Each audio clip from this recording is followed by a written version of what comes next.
Hi, everyone. Welcome to the SAEM Research Learning Series course online lecture titled Research Within the EMS for Children program. As we begin today, please write down and save any questions you may have for the end of the presentation. You can either enter them into the chat box or unmute yourself during the Q&A portion of the lecture. This presentation is being recorded and will be available shortly following today's session. And now it is my pleasure to introduce to you Dr. Mohsen Saidinejad and Dr. Catherine Remick. Dr. Saidinejad is a professor of clinical emergency medicine and pediatrics at the David Geffen School of Medicine at UCLA and faculty at Harbor UCLA Medical Center. He is also the co-lead for the knowledge management domain of the EMS for Children Innovation and Improvement Center and the director, Institute for Health Services and Outcomes Research at the Lundquist Institute for Biomedical Innovation at Harbor UCLA. He is the current chair of SAEM Pediatric Emergency Medicine Interest Group and an immediate past chair of the ACEP PEM Committee. He completed his residency in pediatrics at SUNY Downstate, a pediatric emergency medicine fellowship at Children's Hospital of Michigan. And until 2015, he was faculty at George Washington University Children's National Medical Center in Washington, DC. Dr. Remick is executive lead of the EMS for Children Innovation and Improvement Center, associate professor, departments of pediatrics and surgery at Dell Medical School at the University of Texas at Austin, and medical director for San Marcos Hayes County EMS system. Over the last decade, she has served as one of the primary leads of the National Pediatric Readiness Project, a national collaborative effort to ensure high quality emergency care for all children. She has lectured at the state and national level on a variety of topics related to pediatric emergency care and pediatric quality improvement across the emergency care continuum. Doctors Saidinejad and Remick, I will now turn it over to you. Thank you very much for that lovely introduction. I'm Ems Saidinejad. I'm going to do the first half of this presentation entitled Research Within the EMS for Children's program. Normally, I have nothing to disclose. In this case, I need to disclose in terms of funding source. The EMS for Children's program is supported by the Health Resources and Services Administration, HRSA, and the U.S. Department of Health and Human Services as part of a cooperative agreement with the EMS for Children Innovation and Improvement Center with a grant totaling $3.5 million with 0% finance from non-governmental sources. Also disclosing that what Kate and I will be talking about here is not any way official views or endorsement by the federal government, HRSA, or Health and Human Services, and it strictly represents our views as authors. We will not be discussing anything that would be off-label medical devices or any proprietary products. So first, I wanted to talk a little bit about the actual origins of the EMS for Children's program. This is a program, as mentioned, is administered by the HRSA program and the Maternal Child Health Bureau of the Department of Health and Human Services, and initially began its federal funding in 1984.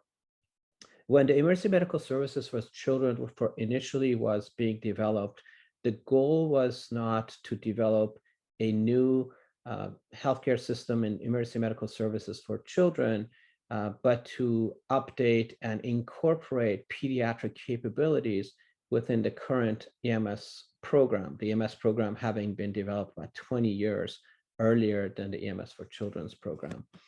And basically, the other piece of this was that the focus was not just going to be on pre-hospital care and emergency care, but to include the entire continuum, which starts with identifying the importance of the emergency response system prior to pre-hospital care, also including interfacility transport to the definitive pediatric care, also the process of after the emergency department at hospital, which is the rehabilitation process that happens after an injury and illness, and injury prevention initiatives to mitigate future emergencies.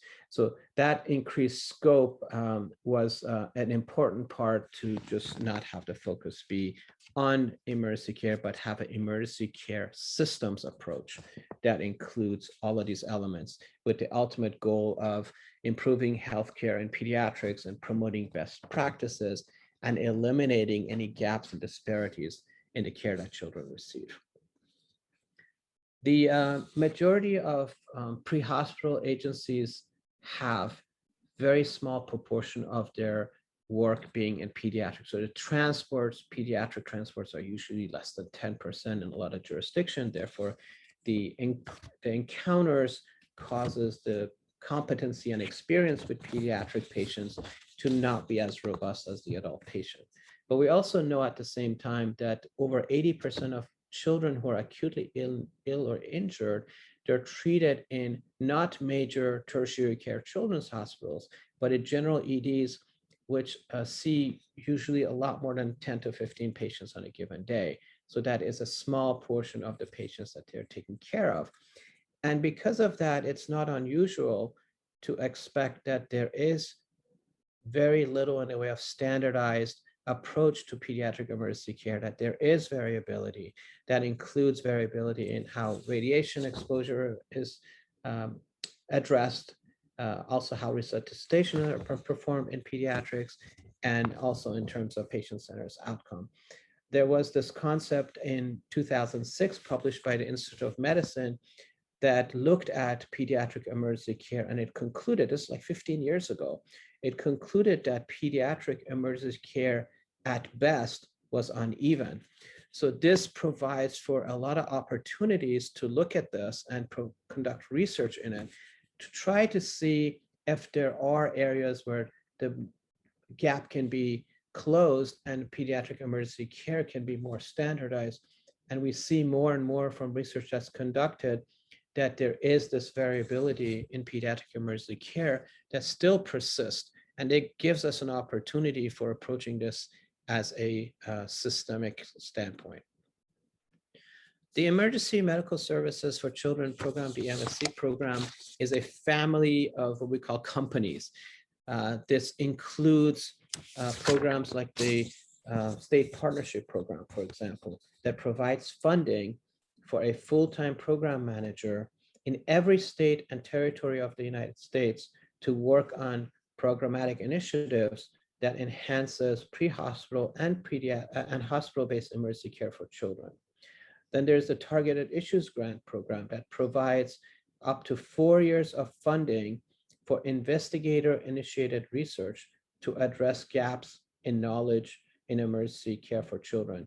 The last Targeted Issues Grants was awarded in 2019, and I'll talk about these in a little bit. So being a 4-year program, that means that the next Targeted Issues Grants cycle will begin in 2023. The Pediatric Emergency Care Applied Research Network, or Picard, as you guys probably have heard about, the goal was to create a network of institutions and programs to conduct meaningful and rigorous multi-center, multi-institutional research into preventing injury and illness, as well as managing acute illness and injuries in children and youth across the entire EMS for Children's continuum.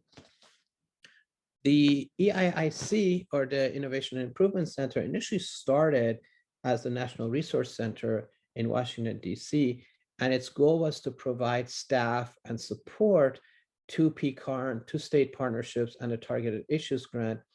And this former model was then replaced in 2016 with the current EIIC program, when Dr. Charles Macias in 2016 took this to Baylor College of Medicine and developed the first iteration of the EIIC.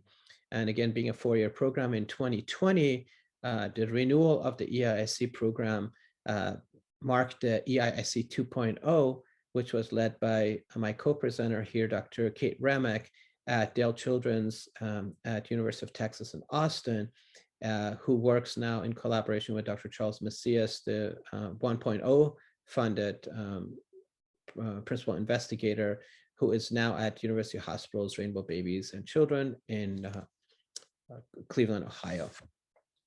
And the NEDARC, or the Data Center, is the EMS National Data Analysis Resource Center that is in Salt Lake City, Utah. Its aim is to provide data collection and data analysis support for the national initiatives that are within the entire EMS program. And finally, the State Partnership Regionalization of Care grants focuses really on integrating complex geographical and cultural diversities in the low resource areas like the rural, tribal areas representing the EMS for Children's program.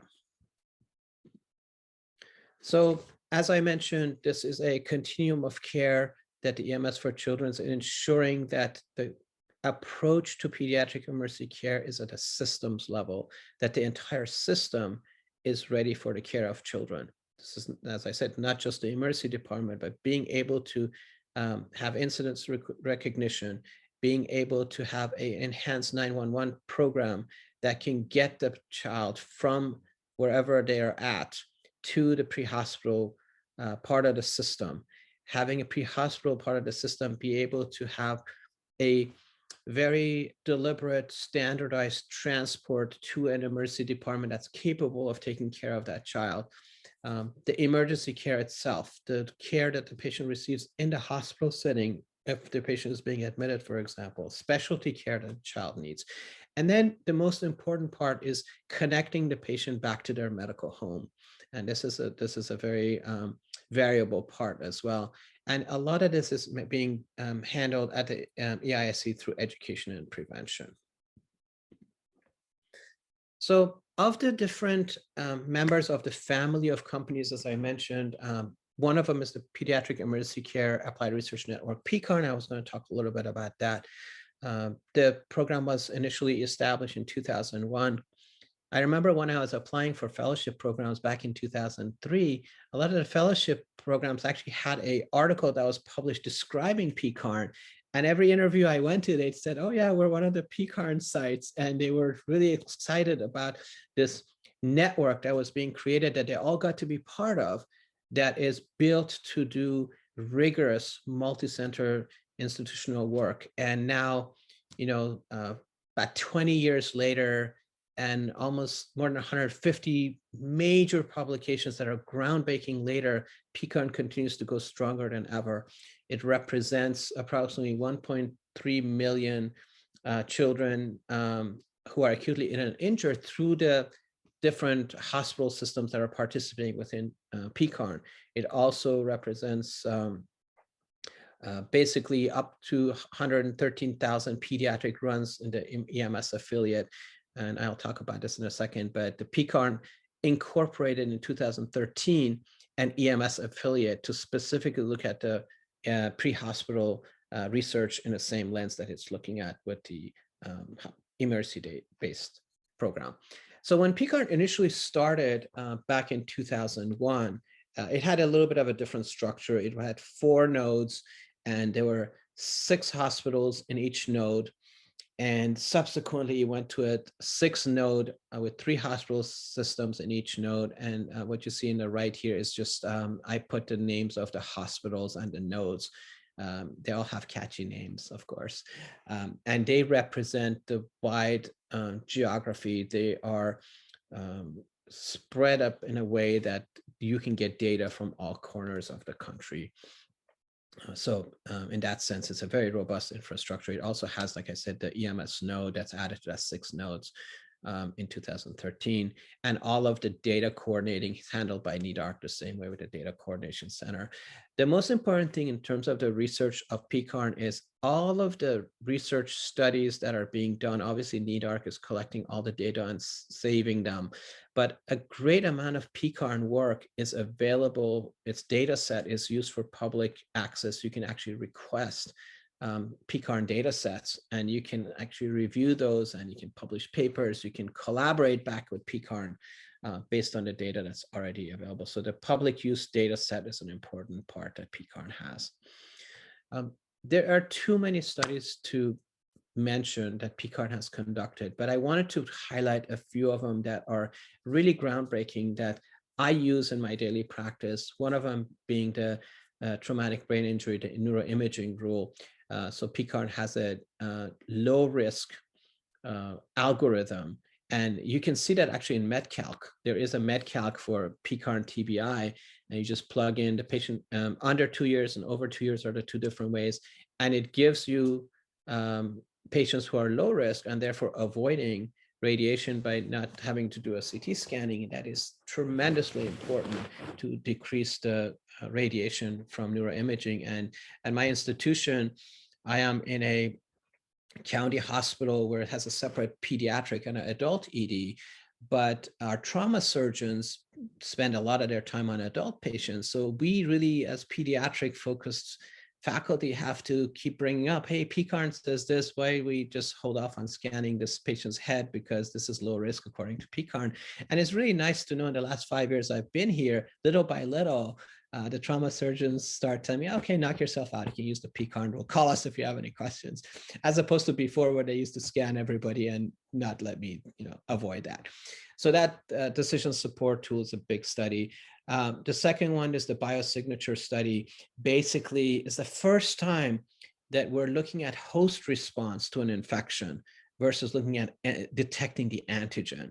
And it's a very, very interesting finding that the person's immune response system is different for a viral infection versus a bacterial infection. And there's biomarkers that you can study that actually tells you this is more likely to be a viral. And the potentials for this are really great, because imagine you decrease, doing LPs because you have a viral infection, and being able to identify that as non-bacterial would be important. Picard also has a decision support for intra-abdominal injury that is similar, identifying patients that are low risk for having an interventionable, meaningful intra-abdominal injury and therefore avoiding CT radiation. There is a really great study that was recently completed on emergency department suicide screening and predicting who would be at risk of committing suicide in the next 3 months. And this was a really, really big part of this group called ED STARS, which was a Picard group. The Pediatric Dka was tremendous study. I remember in the old days when I was training, I was told, well, DKA is really a state of insulin deficiency, not a state of dehydration. So you don't need to give these kids fluids. You need to start them immediately with insulin, because the fear was that giving them too much fluid is going to cause cerebral edema. And a lot of the animal models had suggested this in the past.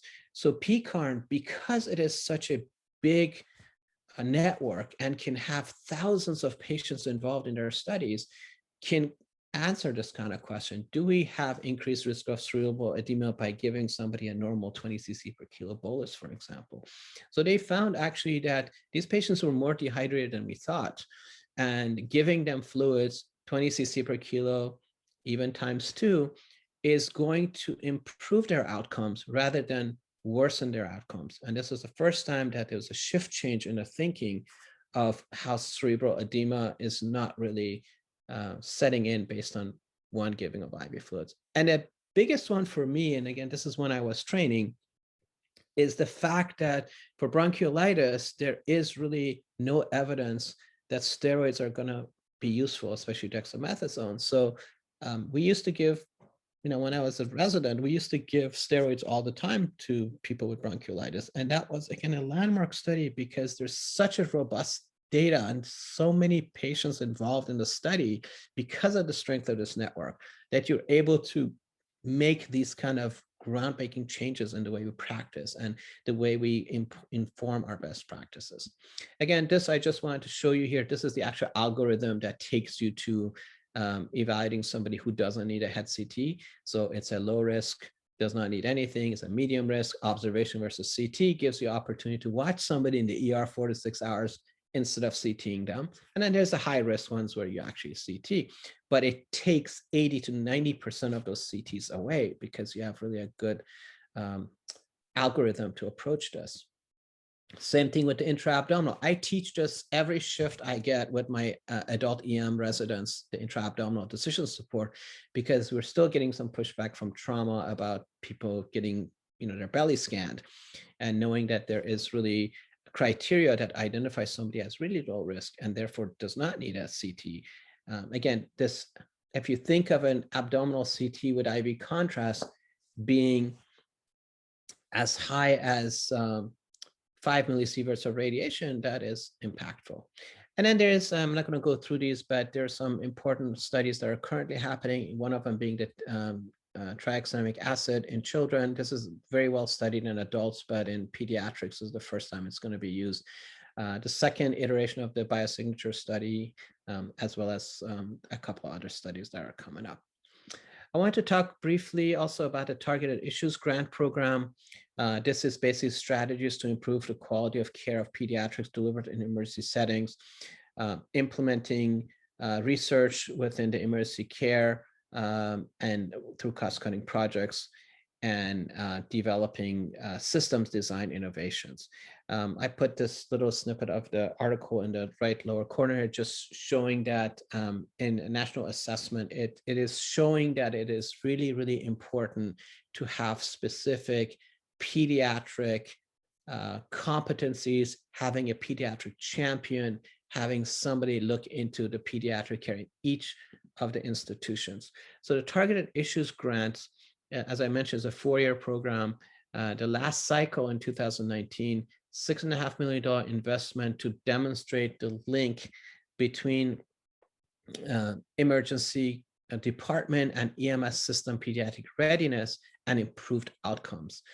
And there are these 5 projects. 2 of them were focusing specifically on the impact of readiness on the clinical care and health outcomes. And 3 of them were focusing on having a dedicated, either a physician or a nurse or both, pediatric champion or pediatric emergency care coordinator within the system. So I'm going to talk about the ones that are talking about pediatric emergency care coordinators. And then after that, I'll hand off to Dr. Remick, who will talk about the 2 that are focused on pediatric readiness, one of them being actually her project. And she'll take on from that point. So I'm just briefly going to talk about these 3. First one, Dr. Mark Cicero at Yale is the PI for this study, looks at comparing EMS agencies who have a pediatric emergency care coordinator versus those that don't, and specifically looking at specific metrics such as quality of pediatric care, the outcome of patients who are transported through a pre-hospital system, outcomes from patients in the ED, as well as the most important thing, it's the family. I don't like the word satisfaction, because satisfaction basically to me says you're giving what they want, but family experience with care, so that people feel that they got really good care. There are different elements of this that was studied by his team, looking at safety, communication, the importance of family presence. A lot of times people may assume that families are disruptive, but there's enough literature to support that families being present when you're doing resuscitations, when you're providing care, actually has a protective and a beneficial effect. Family wants to see that we're working hard, that we're doing all we can to take care of their loved one. And this is a very important piece. Also, the awareness of children with special needs. So one of the things that they are publishing is the Pediatric Emergency Care Implementation Toolkit, which basically looks at evaluating the PECs within the EMS system. First of all, do they have all of the competencies, education, all the tools that they need, and how effective are they when we have them? And it's pretty clear so far from what they have published that having a trained, specific pediatric emergency care coordinator really, really positively impacts all of these areas that we had mentioned. There is a similar project, TI grant with Dr. Tony Gross and Gail Gibson at Louisiana at Department of Health, Louisiana Department of Health, and the coordination with the EMS agency that looks at improving systems readiness of the EMS by creating a statewide consortium. And this is a big undertaking, but coordinating all of the different EMS agencies within the state to provide a toolkit for them that has all of the resources that they need in providing optimal care, all of the necessary support networks, creating agreements, having access to your specialty care, educational modalities that are easy to engage with, training programs that are specifically designed for just-in-time learning versus asynchronous learning. And she is also looking at, Tony Gross is looking at how presence of PECs in the pre-hospital environment affects ultimately health outcomes. Like I said, this is a connected network. One piece is not standing on its own. Every piece kind of leads to another piece. And the goal is to create a permanent program that recognizes the PECs as a specific entity, then requires it to have specific competencies, assessment, ongoing training to ensure that the PEC system is in place. And then a third of those is the program that Dr. Jane Bryce is the PI for in North Carolina, that is establishing a program of the PECs that is not really expensive, that it can be sustainable. It has elements that are easy to engage with to create these resources and tools for accountability. A lot of the work there is online content. And then it has individual ability for you to individually assess your learners' performance, creating transcripts of activities. It also includes an alert system for EMS pediatric clinical care system. And they're all centralized within a PEG hub for their most rural North Carolina AMS agencies. And incidentally, I was just reading one of the new North Carolina initiatives around mental health that looked at the fact that the pre-hospital personnel were challenged by the fact that the most number of mental health transports that required intervention were happening in areas where the transport times were longer because they're rural. They have less access to hospitals that have the capabilities. And it basically highlighted how much disparity there is when you're in a rural environment. And this is just one specific mental health, but I'm imagining that this is kind of going to come out of Dr. Bryce's study as well, how the disparity in rural health can potentially be improved through this this online model and being able to provide remote learning. And I think at this time, I'm going to pass it on to Dr. Remick, who's going to be taking on from here, talking about the next 2 targeted issues grants. Great, thank you so much, Mo. I appreciate it. And hopefully that provided a great overview of some really incredible work that's being done within the EMSc space. I was going to start by speaking a little bit about the other 2 targeted issues grants that are within the EMS for Children program. Before I do, I just want to provide one additional disclosure, which is related to, as Dr. Saidinejad alluded to, my other grant funding, which is the National Peds Ready Quality Initiative through HRSA. And again, similarly, none of the content that I present is the official opinions of DHHS or HRSA.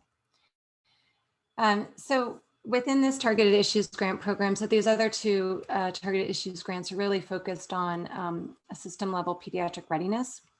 So rather than focusing on the establishment of pediatric emergency care coordinators in the pre-hospital setting, our work is really focused on pediatric readiness within the emergency department setting and how we can foster linkage to health outcomes and or quality in pediatric emergency care delivery, secondary to pediatric readiness efforts.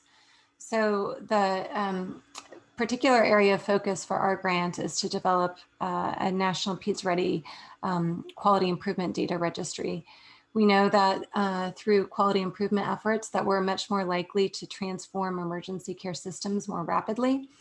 So typically using quality improvement methodology, we can transform systems of care within a 3 to 5 year period, as opposed to a 10 to 20 year period that it takes for passive uptake.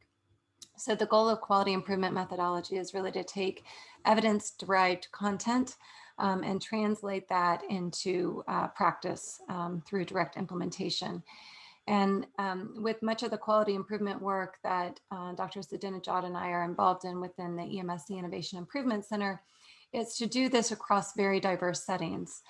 But one of the biggest gaps to being able to implement quality improvement efforts is one, training and understanding of what that entails, but secondly, having robust analytics to be able to support it.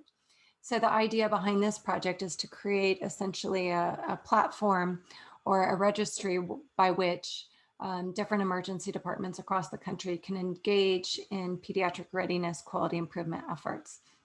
And there are a number of elements of this particular project. The first is really to establish standardized quality indicators. Right now within emergency care systems, there really aren't standard metrics by which universally we're trying to adhere to follow. There are no specific gold standards as often exist in the world of stroke and STEMI and trauma management. We hear a lot about process measures or time-sensitive measures, but in the world of pediatrics, these are less prevalent. Fortunately, secondary to the work of Picard, we're beginning to really gain some powerful evidence that's helping us to derive what these indicators should be. And we've spent the last year really working to leverage prior efforts that were led by Dr. Allison Drini and colleagues to identify PIM quality measures and really push those to process and outcome measures secondary to much of the work that's come out of Picard.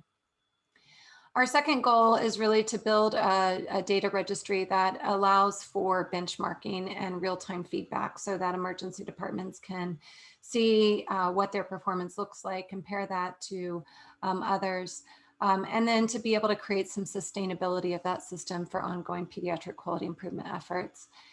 And what I'll show in the next few slides are just some visuals of what that quality improvement process might look like. So the National Pediatric Readiness Quality Initiative is really intended to serve as the implementation arm of the National Pediatric Readiness Project. We know that less than 50% of emergency departments in the United States, and that's based on the 2013 National Assessment, that less than 50% have a quality improvement program in place that integrates pediatric specific needs. And so the implementation arm of the Peds Ready project is to support those QI efforts, those quality improvement efforts. So the National Peds Ready Quality Initiative is really that platform. And I'll walk you through kind of the various elements of that. So the platform itself is open access, it's web-based, and it has high levels of quality improvement methodology embedded in it so that anyone, regardless of their training or background, can enter into the platform and on behalf of their emergency department will be able to monitor care that's actually happening on the front lines. What does that look like? Enter specific variables in order to be able to monitor the quality of care that's being delivered to each of those patients. And in turn, as emergency departments are engaged in this, it will create essentially a national repository of pediatric emergency care delivery. At an individual site level, we recognize that it's really important that when we look at quality improvement efforts, that those be relevant to the work that's actually being done. And so we can't really focus on zebra type conditions or conditions that are so infrequent that we wouldn't be able to really measure the quality of care that's being delivered. Or wouldn't be critical to the work that's being done on the front lines, but ones rather that are relatively common. Now, even though we say relatively common, we do know that over 80% of children, as Dr. Saidinejad reported earlier, are seen in general emergency departments. but most of those emergency departments see fewer than 15 pediatric patients per day. So even though we talk about these conditions that are highlighted in the top right corner of your screen as being common, we know that for any individual emergency department, the frequency with which they see some of these conditions can still be on the lower end of the spectrum, just because of the overall volume of pediatric patients that are seen. But the specific conditions that were chosen for inclusion, and these were vetted by approximately 20 different national professional organizations, are those that you see here. So basic pediatric patient assessment, suicidality, which we know is increasing and is of really epidemic proportions in this country currently, seizures, blunt head trauma, respiratory complaints such as asthma and bronchiolitis, and then vomiting and dehydration. And for an individual site, they'll be able to see their performance relative to each of these 6 key areas of focus, and really to be able to improve their performance by enhancing their processes of care for these specific clinical conditions.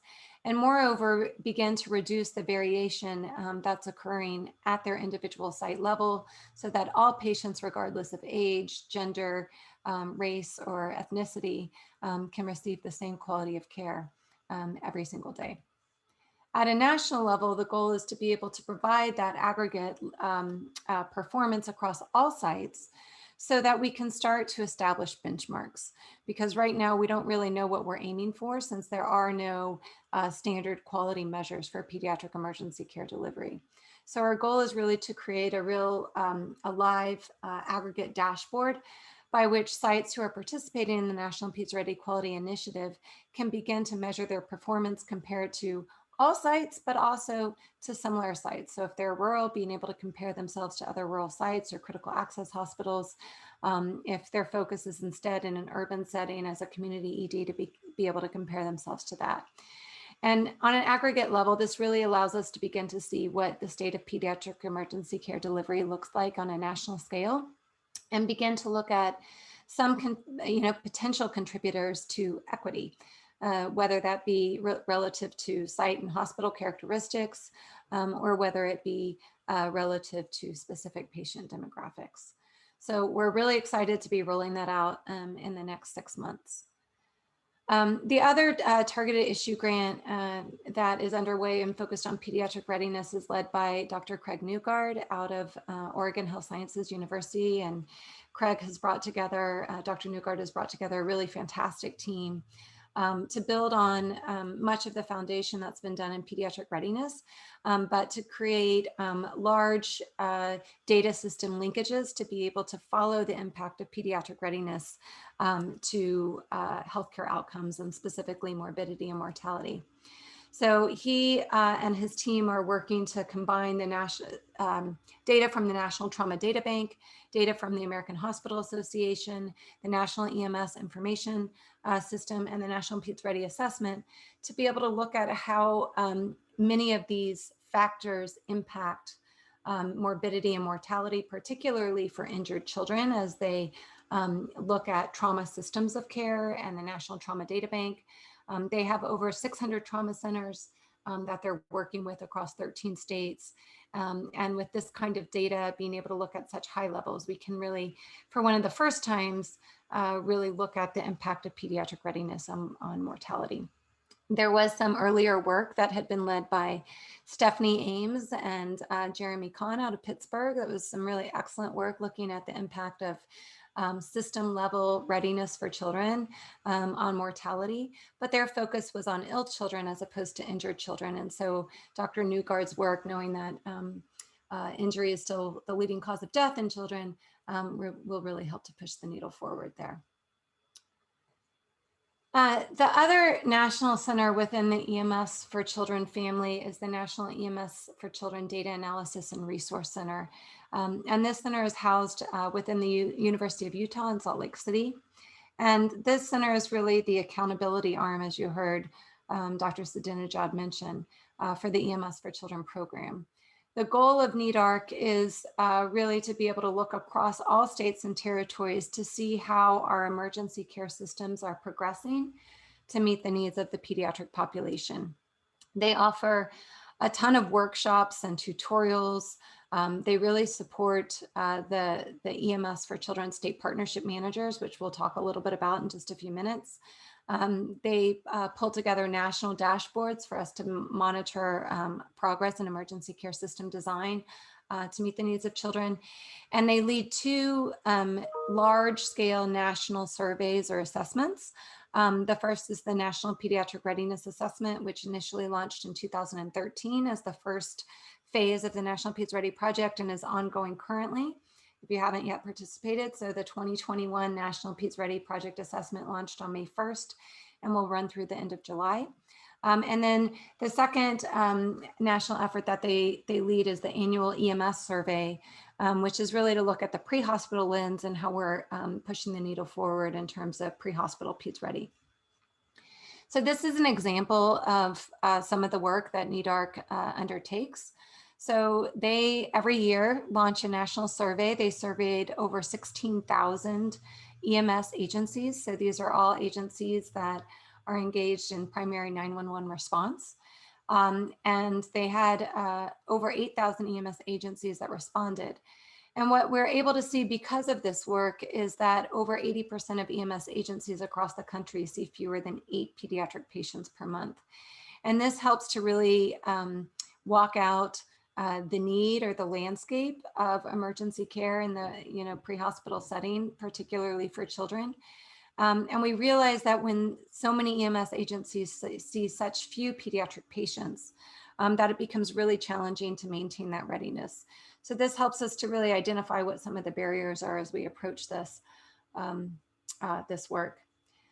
Some of the areas of focus that NEDARC helps us to report on are 3 of the 9 EMS for Children performance measures. So EMSc performance measures are the measures that the federal program uses to report back to Congress on the progress that's being made on a national scale. And 3 of these performance measures are focused on the pre-hospital setting. So the first is focused on making sure that there is data collection relative to pediatric patients. So the National EMS Information System utilizes data that's collected at the state level, and at the state level, it's collected at the individual EMS provider agency level, and making sure that it's compliant so that all of the variables are well defined and usable for the purposes of analytics to really be able to measure quality of care that's being delivered to the pediatric population. The second area of focus is looking at individuals who help to coordinate pediatric emergency care in the pre-hospital setting. And you just heard about 3 of those targeted issues grants that are focused on creating mechanisms to really train and support pediatric emergency care coordinators in the pre-hospital setting. But our goal at the EMSc level is really to make sure that we grow the workforce by growing the actual numbers of individuals who serve in this role. So what % of EMS agencies have a pediatric emergency care coordinator? And then the third EMSc performance measure focused on pre-hospital is making sure that providers are required to physically demonstrate and gain competency in the use of pediatric specific equipment. If a particular EMS agency only sees 8 pediatric patients a month, how many is that per an individual provider? It might be 1 pediatric patient per month, it may be even less.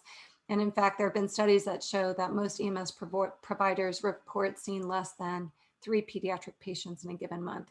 And that makes it really hard to maintain skills, and why this particular performance measure is so important.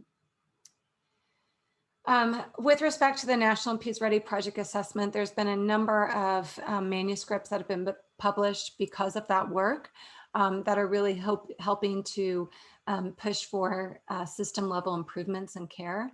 The first that Dr. Saidinejad already mentioned were the results of the national assessment, where we found that on a 100-point scale, the median pediatric readiness score was 69. We identified a series of gaps, including the fact that less than 50% of EDs have quality improvement plans that include children, that only approximately 52 and 58% of EDs have nurse and physician pediatric emergency care coordinators, respectively. So ways that we knew were critical gaps that we need to identify and improve upon. A number of other papers that were published relative to this was work done looking at critical access hospitals and Indian health services and where their challenges lie relative to pediatric readiness and how we can better support them to help improve equity on a national scale. There are some other nice publications, and these are just a few of them. We know with the epidemic of pediatric mental health issues and crises that we saw in this particular manuscript in the top right by Dr. Cree and colleagues that less than 50% of EDs have mental health policies in place. And if you're in a remote area, that you're 60% less likely to have those mental health policies. And this is particularly troublesome because we know that successful suicide is 2 times higher in rural and remote areas. We looked also at specifically trauma hospitals and improvements in readiness and whether trauma centers are any more ready for children than non-trauma centers. And unfortunately, we found that not to be the case. However, we're excited to be working closely with the American College of Surgeons Committee on Trauma. And we know that in the upcoming Orange Book, there are going to be some requirements around trauma centers participating in pediatric readiness activities. So that's really exciting to see. And I think it's because of some of these efforts that have really helped to drive that. And then lastly, looking at access to pediatric ready facilities, Dr. Ray and colleagues really looked at did a really nice study of geomapping where they were able to see that while over 90% of children have access to emergency departments within 30 minutes, only about 50% of children have access to pediatric ready emergency departments. So really beginning to see what inequities look like when it comes to systems of care. So that really kind of finishes up the work that NEDARC has underway, and I want to transition now to the Emsc state partnership programs. So the federal EMS for Children program funds every single state and territory in the United States to have what are called Emsc state partnership grants. These are relatively small grants to the tune of about $130,000 per year, but they fund a project manager who works collaboratively with stakeholders across the state to integrate pediatric needs into the overarching state emergency care systems. What you see in this map is that the majority of these EMS for Children state partnership programs are housed in state EMS offices. So there's really great collaboration across the continuum of care to support that ED-EMS linkage. You'll see a few are housed within other state agencies. Those are highlighted in yellow. And then there are a few that are housed within academic institutions or schools of medicine that have really a wonderful lens of focus on scholarly activity and work, although all of these programs really work collaboratively with institutions across their state. Within each of these EMSC state partnership programs, they are required to develop or identify an advisory council that helps them to undertake many of their activities and work to enhance the capabilities for children. And the focus is really on those 9 EMS for Children state partnership or EMS for Children program performance measures. And you can see those listed here. We already walked through those first 3 that are focused in the pre-hospital setting. The next subset of the next 4 are really focused on the ED setting. So the first is having a hospital recognition program for pediatric emergencies. This is akin to stroke, STEMI, trauma centers, where you have some kind of statewide recognition program to identify where pediatric needs are being met. Similarly, having a trauma system that includes pediatric needs. Most states now have those in place. Enhancing interfacility transfer guidelines and agreements for those children who may need to be transferred out. And then last 2 are really focused on the overarching system design. So oversight of emergency care systems in that state or territory. The first of making sure that there is permanence of the EMS for Children voice. And the second is really integrating EMS for Children performance measures into state or territory statutes and regulations. So within the EMSC program, as I mentioned, there are now 58 states and territories that have funding through the federal EMS for Children program. And their goal is really to create these state level programs, tools, interventions, implementation strategies that focus on those EMSC performance measures. And these are just some examples of some of the work that's come out of these state partnership programs. So the first was a really nice study that Carolina Robert Santana, who's the Emsc performance state partnership program manager there, and then Dr. Hale Wills, who's a pediatric trauma program manager within the state. And what they focused on was really looking at elements of pediatric readiness specific to the injured patient. And they identified some areas of focus that would be better served to support injured children as opposed to pediatric illnesses or medical conditions. So they looked at personnel and training across their state, they looked at clinical services, and they looked at policies and procedures to highlight some key areas of focus related to management of, for example, chest trauma or chest injury, triage, massive transfusion protocols, hyperosmolar therapy, and the like, to really try to better understand the system readiness to meet the needs of injured pediatric patients. Another great study that was published by Dr. Joyce Lee and colleagues came out of the New England area. They really leveraged some work that had been initiated in Massachusetts, working with the state chapter of the American College of Emergency Physicians in Massachusetts. They were able to appoint a pediatric emergency care coordinator in every single emergency department in the state. And so they took it upon themselves to really grow that across the entire region of New England.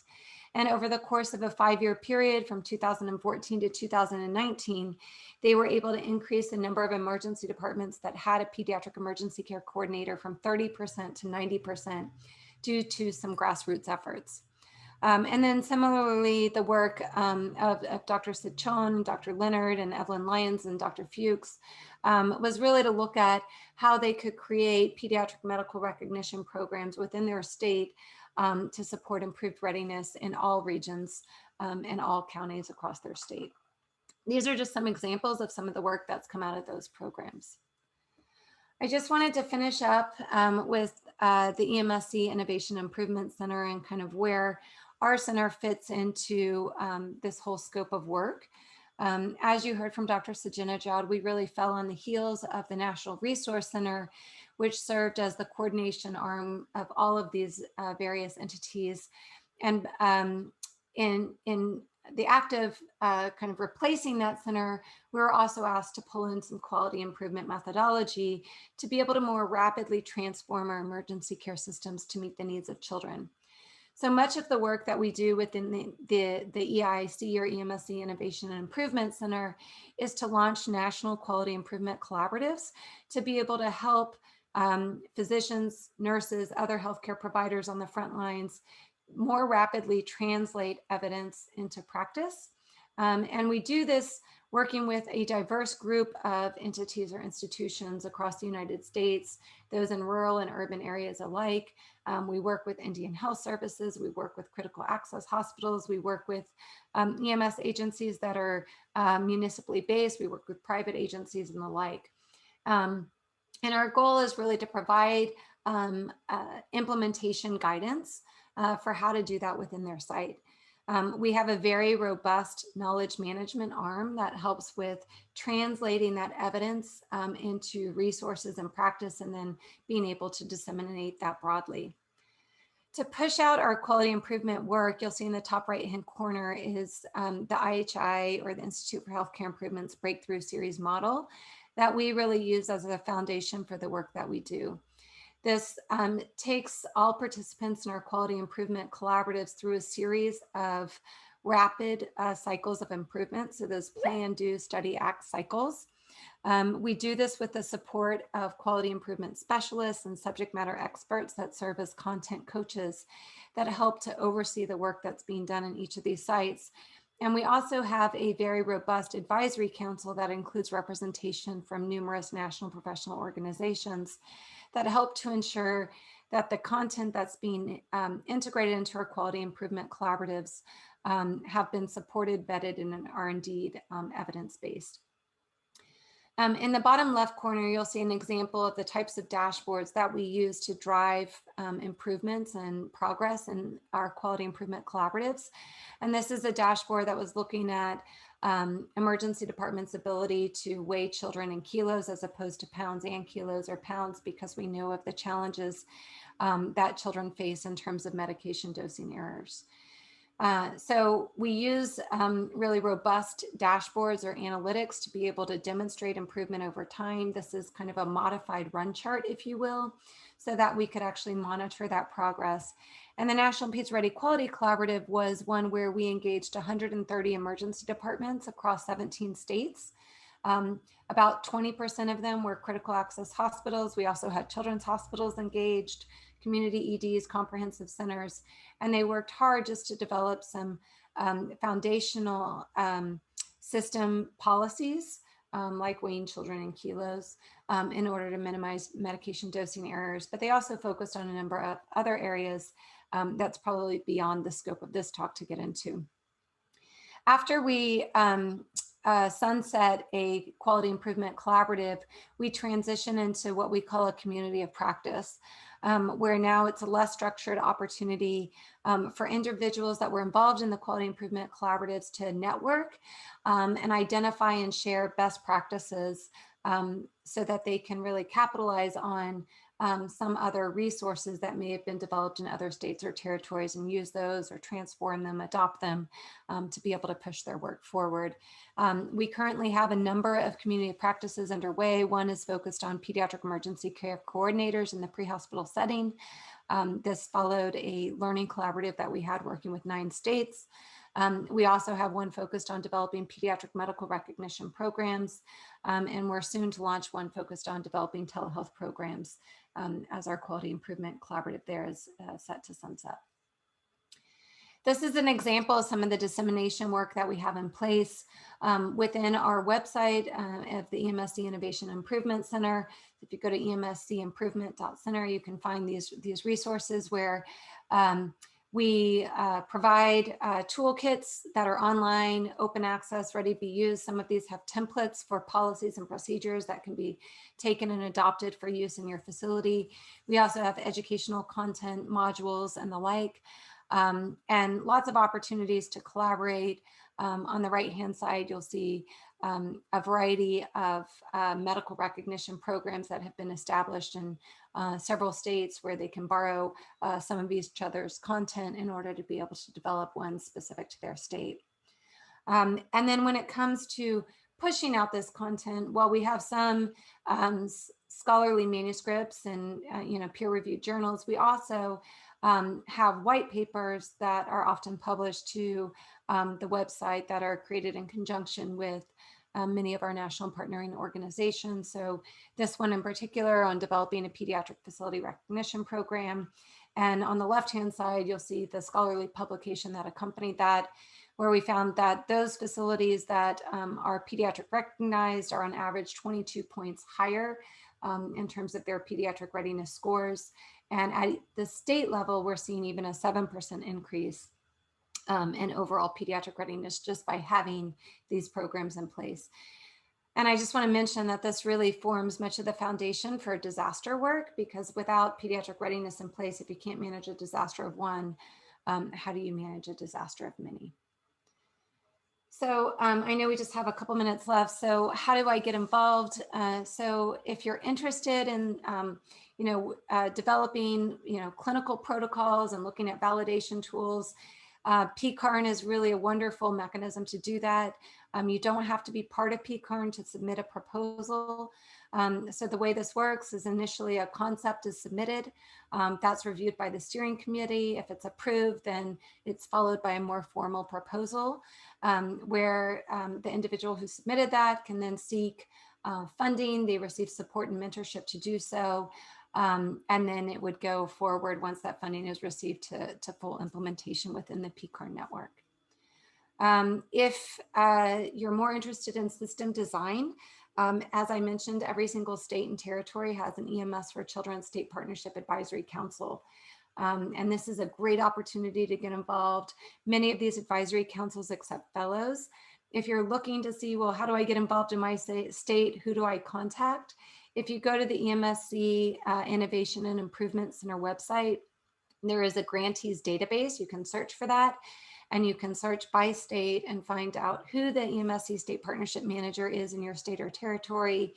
Email them directly, and you're welcome to email either Dr. Saidinejad or myself. We'll maybe enter that into the chat box, so that you're welcome to contact us as well to get in touch with them. TI grants, the next cycle won't happen until the summer of 2023. But if you have a great idea for system innovation, targeted issues grants are a great way to do that. In addition, coming up with the close of the 2021 National PEDS Ready Project Assessment, NEDARC has a process by which you can submit a proposal to use the National PEDS Ready Project data set to be able to push forth the manuscript. So it's the manuscript analysis request form. You can go to the NEDARC website to be able to find that, submit a request or an idea proposal, and they'll work with you. They can either provide the analytics, or you can use the data set and perform those analytics on your own. But this is a great way if you're interested in PEDS Ready work. And then lastly, I wanted to mention the EMSC Scholars and Fellows Program, which we just launched this past year within the EMSC Innovation and Improvement Center. This is a really exciting program. We have currently 5 scholars that are really early career or junior faculty that are working to implement their own projects within the EMSC space. They're provided a lot of mentorship and guidance across the EMSC community. We also have a fellows program that's really more intended for trainees who are really interested in learning a little bit more about EMSC, but aren't quite sure yet how to get involved or where their area of focus might be. So we did just close out this cycle, but we anticipate that there will be a next application cycle coming up in 2022, and a great opportunity to get involved as either a scholar or a fellow. And then the last piece I wanted to mention as a way to get involved is we're currently launching the PEC Workforce Development Collaborative. And maybe if your interest is more in implementation as opposed to research or innovation, then the PEC Workforce Development Collaborative might be a great opportunity to do that. And this is really approximately a 10-month-long quality improvement collaborative that'll be launching in September.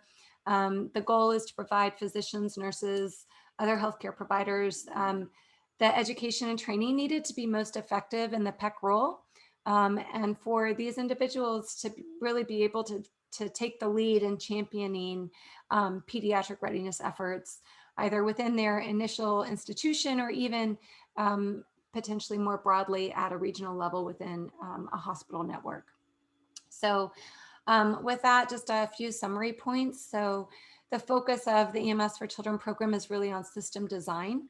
And we improve systems of care to meet the needs of children through multi-center research, which is Picard, through innovation and system design or redesign, which are really those targeted issues grants, through statewide program implementation, which are the state partnership programs, through QI, which most of that work is really happening through the EMSC Innovation Improvement Center. And then also within the EIC, really novel mechanisms for knowledge translation and dissemination and communication. And Dr. Saidinejad really leads that great work with alongside Dr. Mark Auerbach and Dr. Corey Chimpatazi. So I think with that, we're happy to take any questions if there are a few minutes to do so. Okay, well, thank you, Dr. Remick and Dr. Saidinejad for this very informative presentation.